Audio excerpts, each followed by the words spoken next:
When Alex, a brilliant but overlooked developer, creates a groundbreaking encryption software, he naively shares it with his greedy, power-hungry boss, Richard Marx. But instead of collaboration, Richard steals Alex's invention, claiming it as his own and basking in the spotlight of fame and fortune. Left humiliated and furious, Alex vows to take back what's his, at any cost. As Richard's empire grows, Alex secretly embeds a failsafe in the software, triggering chaos that threatens to topple the entire company. But what starts as an act of revenge spirals into a scandal far beyond Alex's expectations, uncovering layers of corruption, fraud, and betrayal. With Richard's career crumbling, Alex seizes the moment to expose the truth and reclaim not just his invention, but everything Richard holds dear. In this gripping tale of revenge and justice, Alex plays the ultimate game of power, proving that the tables always turn, and sometimes, they shatter. The sound of the office elevator doors sliding open always brought a mix of dread and determination. For 5 years, I'd made this same commute, walking into the sterile walls of Marx Tech Solutions, carrying the weight of my ambition on my shoulders. Richard Marx, the man whose name was plastered on every plaque and press release, was the CEO, a smooth-talking, sharp-dressing opportunist who built his empire not on innovation, but on exploitation. He was a master of stealing credit, subtly at first, then blatantly as he climbed higher. I'd seen it happen to co-workers who burned out trying to impress him, only to watch their ideas presented as his during board meetings. I swore I'd never be one of them. But sometimes, ambition blinds you to the traps in front of you. The idea came to me late one night, sitting alone in my one-bedroom apartment, staring at lines of code that blurred together after hours of work. I was developing a new framework for cloud-based software, something I believed could revolutionize the way data was encrypted and accessed. The concept was ambitious, maybe even crazy, but I could feel it in my gut. This was my ticket to success. By the time I had a working prototype, I was buzzing with excitement. I tested it rigorously, tweaking the algorithms, refining the interface. Every spare moment was poured into perfecting it. I'd never felt so alive. This wasn't just a side project anymore, it was my legacy in the making. But excitement turned to hesitation when it came time to share it. I knew how Richard operated. I'd seen him charm people into revealing their best work, only to claim it as his own. My co-workers warned me in hushed tones over coffee breaks, sharing stories of how he manipulated them into giving up their ideas. But this was different, I told myself. My software was too good, too personal. Surely, he couldn't take something so obviously mine. I scheduled a meeting with him on a rainy Thursday afternoon. His office was sleek, minimalist, and intimidating, with floor-to-ceiling windows overlooking the city. Richard sat behind his oversized desk, flashing a smile that didn't reach his eyes. "So, Alex," he said, leaning back in his chair, "what's this big idea you've been working on?" I hesitated, gripping the flash drive in my hand. "It's a new encryption software. I've been developing it on my own time, but I think it has potential for our company." His interest piqued. He motioned for me to come closer and plug in the drive. As the program loaded on his computer, I walked him through the features, explaining how it worked and the benefits it could bring. Richard's face lit up as he clicked through the demo. This is incredible," he said. "You've really outdone yourself, Alex." For a moment, I felt a surge of pride. But then he leaned forward, resting his chin on his hands. "You're right, this has potential. A lot of potential. I think we could turn this into something huge." The word "we" was music to my ears. I left his office that day feeling hopeful, even excited. But over the next few weeks, the reality of what "we" meant became painfully clear. At first, Richard kept me involved. He asked me to refine the software, test it further, and create a presentation for the board. But as the project gained traction, he started pulling me out of the loop. Meetings were scheduled without me. Decisions were made behind closed doors. When I confronted him, he dismissed my concerns with a reassuring smile. "Don't worry, Alex. You'll get credit where it's due," he said, patting me on the shoulder like a child. Then came the day of the company-wide presentation. I stood in the crowd, waiting for my moment, expecting to be called on stage to showcase my work. Instead, Richard stood alone at the podium, holding the remote for the slideshow. "This," he began, gesturing to the title slide, "is our latest innovation. A game-changing encryption software that will set a new standard in the industry." The room erupted in applause. My stomach dropped. As he continued to speak, I realized he was claiming full credit for my invention. My name wasn't mentioned once. He even spun a story about how he'd conceptualized the idea during a brainstorming session, painting himself as the visionary leader. After the presentation, I cornered him in his office, my hands trembling with rage. "How could you do this?" I demanded. "That was my work, my idea." Richard didn't flinch. He leaned back in his chair, his tone calm and condescending. "This is how business works, Alex. You're an employee of Marks Tech. Anything you create here belongs to the company, and by extension, to me." I felt like I'd been punched in the gut. I wanted to scream, to quit on the spot, but the truth was, I couldn't afford to walk away. I was drowning in student loans, and this job was supposed to be my lifeline. Leaving now would mean throwing away years of hard work and letting him win. But I wasn't going to let that happen. I started documenting everything. I dug through my emails, saving every message that proved I'd developed the software before presenting it to the company. I created backups of the original code with timestamps, showing the exact dates I'd written it. I even recorded conversations with Richard, carefully capturing his dismissive remarks about ownership. For months, I played the role of the loyal employee, hiding my anger behind a forced smile. I continued working on the software, perfecting it under Richard's watchful eye. But secretly, I was also working on something else, a way to take back what was mine. It wasn't enough to expose Richard for the fraud he was. I wanted him to feel the same helplessness and betrayal he'd made me feel. I wanted him to lose everything. The plan started to take shape late one night, as I stared at my computer screen. I realized I had the power to do something no one else could: sabotage the software. Deep within the code, I embedded a failsafe, a tiny, undetectable glitch that would cause the program to malfunction under specific conditions. It wasn't enough to render it useless, but enough to cause major disruptions. I knew it was risky. If anyone discovered what I'd done, my career would be over. But the thought of Richard profiting off my work while I faded into obscurity was a risk I couldn't stomach. So I waited. And I watched. The product launch was a massive success. Richard basked in the spotlight, doing interviews, attending conferences, and signing deals. Investors flooded the company with money, and our stock prices soared. I sat quietly in the background, knowing it was only a matter of time before everything came crashing down. When the moment finally arrived, it was more satisfying than I could have imagined. The chaos began quietly, almost imperceptibly at first. It was a glitch here, a delay there, small hiccups in the software that could easily be chalked up to user error or bugs that slipped through testing. But I knew better. These weren't accidents. They were the first cracks in Richard's house of cards, and I was the one holding the deck. It started 2 months after the product launch. One of our biggest clients, a multinational bank, reported an issue during a live demonstration for their investors. The software froze, leaving their systems in limbo for nearly an hour. While the issue resolved itself after a reboot, the damage was already done. They called it a serious reliability concern. Richard brushed it off, issuing a public statement claiming it was an isolated incident.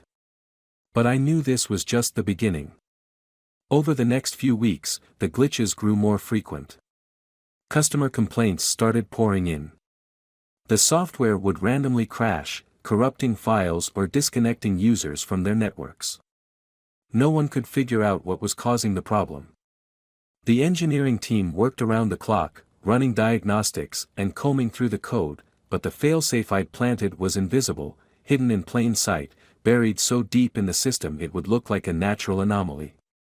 Richard's confidence started to crack. The man who'd once strutted through the office, barking orders and soaking up praise, now looked tired, stressed. His perfectly tailored suits hung looser on his frame. I watched him pacing his office through the glass walls, his phone glued to his ear as he reassured angry clients and skittish investors. One day, during an emergency meeting, he snapped. "This is unacceptable," he shouted, slamming his fist on the conference table. "We're supposed to be the leaders in innovation, and instead, we look like amateurs. Someone needs to fix this, now." The room fell silent. All eyes turned to me. "Alex," he said, his voice tight with frustration. "You're the lead developer on this project. What the hell is going on?" I could feel the tension in the room as everyone waited for my response. I fought to keep my expression neutral, feigning concern. "We're still investigating," I said calmly. "It's a complex system, so pinpointing the issue is taking time. But I assure you, we're doing everything we can to resolve it." It was a careful dance, just enough to keep suspicion off me while ensuring the situation continued to spiral. By the end of the meeting, Richard was rubbing his temples, muttering about hiring outside consultants. I knew he was desperate, but that was exactly what I wanted. The more pressure he felt, the closer he'd come to breaking. Meanwhile, I continued collecting evidence. Every email, every meeting, every frantic phone call was another piece of ammunition for my arsenal. I wasn't just going to expose Richard, I was going to obliterate him. The tipping point came when the board of directors got involved. They weren't happy about the growing number of customer complaints, and they were even less happy about the financial losses. The glitches had already cost us several key clients, and the company's reputation was taking a hit. During a tense board meeting, one of the directors, a sharp-eyed woman named Victoria, grilled Richard relentlessly. "How did this happen?" she demanded, her voice cutting through the tension like a knife. "You assured us this product was foolproof. Now we're hemorrhaging clients and credibility. What's your plan to fix this?" Richard fumbled for an answer, his usual charm failing him. He stammered about unexpected complications and unforeseen challenges, but it was clear he didn't have a solution. For the first time, I saw cracks in his carefully constructed facade. The man who prided himself on always being in control was unraveling, and I relished every second of it. After the meeting, Richard cornered me in the hallway.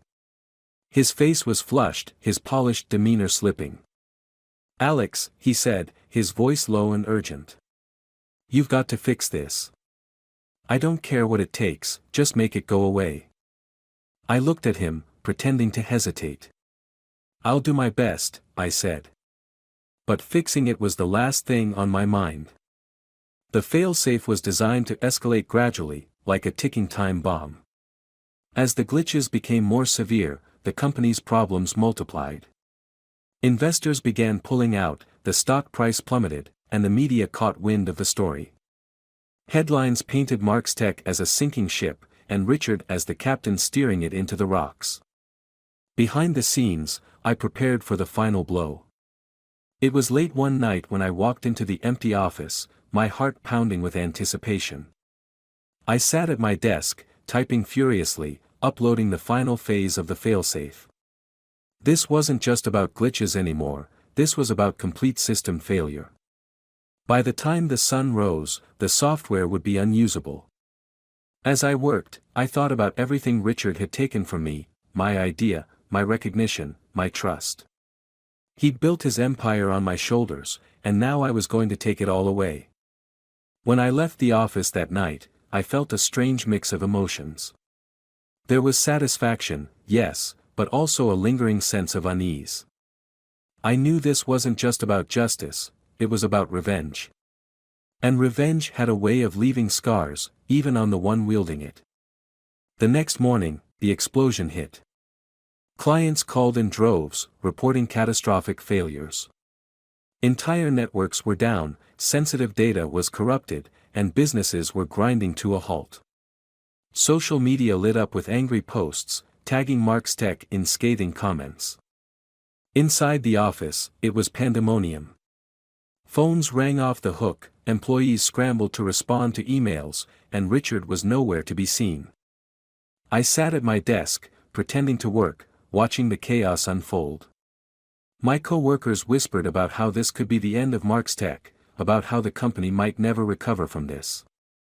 And then, just as I'd planned, Richard summoned me to his office. When I walked in, he looked like a broken man. His hair was disheveled, his tie loosened, his eyes bloodshot. For the first time, he didn't look like the confident, untouchable CEO. He looked scared. "Alex," he said, his voice hoarse. "I need you to fix this. If we don't get the system back online, we're finished. Do you understand?" "I'm finished." I looked at him, feeling a surge of satisfaction. This was the moment I'd been waiting for, the moment he realized he couldn't do this without me. "I'll see what I can do," I said, hiding my smirk as I walked out of his office. I wasn't done with him yet. Not by a long shot. I had him exactly where I wanted him, desperate, humiliated, and completely dependent on me. But as I walked out of his office that day, I knew the final act of my plan had to be executed with precision. If I played my cards right, I wouldn't just take back what he'd stolen, I'd strip him of everything. The office was in full-blown panic mode. Employees scrambled to salvage what they could, the IT team was drowning in error reports, and upper management was locked in back-to-back meetings trying to contain the fallout. I moved through the chaos with calm, pretending to work while secretly watching it all unravel. Meanwhile, Richard was becoming more unhinged by the hour. His usual cocky swagger was gone, replaced by frantic phone calls and frantic pleas to anyone who'd listen. I could hear him from across the office, pacing and yelling into his Bluetooth headset. "We can't lose any more clients. Do you understand? We've already lost $2 million in contracts this week." I didn't have to lift a finger to watch his empire crumble. All I had to do was let the failsafe do its job. But I wasn't content with watching him squirm. No, I wanted him to pay. I wanted him to admit what he'd done, to acknowledge, even for a second, that he wasn't the brilliant innovator everyone thought he was. Late that night, as the office emptied out, I made my next move. I sent an anonymous email to Victoria, the sharp-eyed board member who had grilled Richard during the last meeting. The email was short and to the point. "If you want to know the truth about the software failures, start by asking who really created it." I knew Victoria was no fool. She'd been circling Richard like a shark, waiting for the right moment to strike. My email was the bait, and I had no doubt she'd take it. The next morning, Richard called an emergency all-hands meeting. His face was pale, his voice strained as he addressed the team. "As many of you know, we're facing some unexpected challenges with the encryption software," he began. "But I want to assure you, we're doing everything in our power to resolve these issues. This company has faced challenges before, and we've always come out stronger. This time will be no different." His attempt at damage control didn't fool anyone. The murmurs in the room told me the employees were losing faith in him. After the meeting, Victoria made her move. She walked straight into Richard's office without knocking, shutting the door behind her. I couldn't hear what was being said, but the muffled sound of raised voices told me everything I needed to know. When she finally stormed out of his office, she looked furious. Richard, on the other hand, looked like a man on the verge of collapse. Not long after, I got the call. "Alex," Richard said, his voice trembling. "I need you in my office. Now." I took my time, savoring the moment as I walked down the hall. When I entered, he was sitting at his desk, his head in his hands. He looked up at me with bloodshot eyes, his face a mixture of anger and desperation. Victoria thinks there's more to this situation than just a technical failure, he said. She thinks someone might have sabotaged the software. I tilted my head, feigning confusion. Sabotaged? Why would anyone do that? That's what I need you to help me figure out, he said, leaning forward. You're the only one who knows the code inside and out. If there's anything unusual, anything that doesn't belong, I need you to find it. This was the moment I'd been waiting for. I could have exposed the truth right then and there, showing him the evidence I'd been collecting for months. But that would have been too easy. No, I wanted him to dig his own grave. I'll take a look, I said, keeping my tone neutral. I returned to my desk, pretending to work while secretly setting the final stage of my plan into motion. Over the next few days, I carefully planted evidence in the system, just enough to suggest that the sabotage wasn't an external attack, but an internal one. Then, I waited. It didn't take long for Victoria to escalate the situation. She called an emergency board meeting, this time demanding answers. Richard, of course, had none. His usual excuses were met with icy stares, and for the first time, the board openly questioned his competence. How did this happen under your watch? One director asked. Who approved the software's release without proper testing? Another added. Richard stumbled through his responses, sweating under the pressure. And then Victoria dropped the bombshell. We've reviewed the code, she said, her voice sharp and commanding. There are clear signs of sabotage, intentional errors designed to cause the system to fail. This wasn't an accident. The room fell silent. All eyes turned to Richard. Do you have any idea who might be responsible? Another board member asked. Richard hesitated, glancing around the room like a cornered animal. For a moment, I thought he might point the finger at me. But then he did something I hadn't expected, he admitted defeat. I don't know, he said quietly, his voice barely above a whisper. It was the beginning of the end. The board voted unanimously to launch an internal investigation, and while they didn't outright fire Richard, it was clear his days as CEO were numbered. The media got wind of the story, and the headlines weren't kind. Words like incompetence, sabotage, and crisis were splashed across every article, tarnishing what little reputation he had left. And then, finally, the moment I'd been waiting for arrived. Richard called me into his office late one evening, his voice devoid of the arrogance that once defined him. When I walked in, he looked like a shell of the man I'd once worked for. His suit was wrinkled, his tie undone, and his desk was littered with empty coffee cups and crumpled papers. Alex, he said, his voice hoarse. I need your help. I crossed my arms, leaning against the doorframe. With what? You're the only one who can fix this, he said. If we don't resolve these issues, the company's done. I'm done. I stared at him for a long moment, letting the weight of his words hang in the air. This was the man who'd stolen my work, taken credit for my ideas, and dismissed me as nothing more than an employee. And now he was begging me for help. I'll think about it, I said finally, turning to leave. But I already knew what my answer would be. The call came just after midnight. I was sitting on my couch with a whiskey in hand, staring out the window at the glittering city skyline, when my phone buzzed. I glanced at the screen, private number. My stomach tightened. For a moment, I thought about ignoring it, but something told me to pick up. Alex, came the raspy voice on the other end. It was Richard. Why are you calling me? I asked, keeping my tone cold. I need to meet with you. Right now, he said, his voice trembling with urgency. It's important. Please. I paused, caught off guard by the pleading in his tone. Richard never pleaded. What's going on? I can't talk over the phone, he said.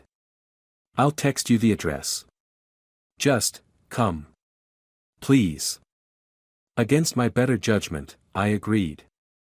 A part of me wanted to see him grovel one last time. I grabbed my coat and headed out into the cold night, wondering what fresh disaster he'd stumbled into.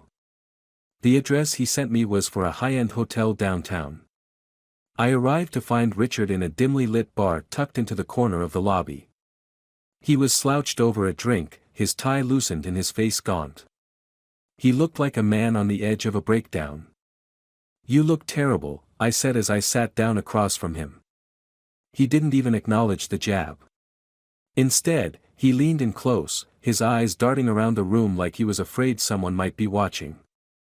"They're coming for me, Alex," he said in a hushed voice. I raised an eyebrow. "Who's they?" "The board," he hissed, glancing over his shoulder. "Victoria. They're trying to force me out, and if they do, they'll bury me. This whole sabotage thing, they think it's my fault. And now they're digging into the company's finances, into my finances. If they find what I think they're going to find." He trailed off, rubbing his temples. I stared at him, confused. "What are you talking about? What would they find?" Richard hesitated, his hands trembling as he reached for his drink. "There are discrepancies," he admitted finally. "Misallocated funds, unauthorized bonuses, things they'll say look bad. But I can explain everything. You know how these things work, Alex. The board's always looking for a scapegoat." I leaned back in my chair, letting his words sink in. This wasn't just about the software anymore. Richard hadn't just stolen my idea, he'd been stealing from the company. Embezzlement, fraud, who knew what else he'd been covering up all these years? "So, what do you want from me?" I asked. "I need your help," he said, his voice shaking. "I need you to go on the record and tell them the truth. Tell them I didn't sabotage the software. Tell them you were the one who built it, and that the glitches weren't intentional." I froze. For a moment, it felt like the room was spinning. I couldn't believe what I was hearing. "You want me to clear your name?" I asked, my voice dripping with disbelief. "Yes," he said, desperation etched across his face. "If you back me up, they'll believe you. We can fix this together, Alex. I'll make it right. I'll give you credit for the software, a promotion, whatever you want. Just, help me." I stared at him, stunned by the audacity of his request. After everything he'd done, after stealing my work, humiliating me, and taking all the glory, he thought I'd save him. But then, an idea started to form in my mind. "What if I told you I could make all of this go away?" I asked, leaning forward. Richard's eyes lit up with hope. "How?" I reached into my pocket and pulled out a flash drive, setting it on the table between us. "This has the fix for the software," I said. "I designed it to override the glitches and stabilize the system. If you upload this, the product will work perfectly again." Richard reached for the flash drive, but I snatched it back before he could touch it. "Not so fast," I said. "There's a price." His face fell. "What do you want?" "Everything," I said, my voice steady. "I want my name on the patent, publicly and legally. I want ownership of the software, along with a 70% share of all profits. And I want you to resign as CEO." Richard's jaw tightened. "You're out of your mind." "Am I?" I asked, raising an eyebrow. "Without this fix, the company will collapse. The board will investigate you, and when they do, they'll find everything. The stolen money, the fake expenses, everything. You'll lose the company, your reputation, and probably your freedom." I leaned in closer, my voice dropping to a whisper. "Or, you can give me what I'm asking for, and I'll hand over the fix. You walk away with your dignity, and no one has to know about your little, financial discrepancies." Richard stared at me, his face pale and his hands trembling. For a moment, I thought he might lunge across the table and throttle me. But then, slowly, he slumped back in his chair, defeated. "You're a bastard," he said quietly. I smirked. Takes one to know one. The next day, Richard announced his resignation. The board spun it as a mutual decision, but everyone knew the truth.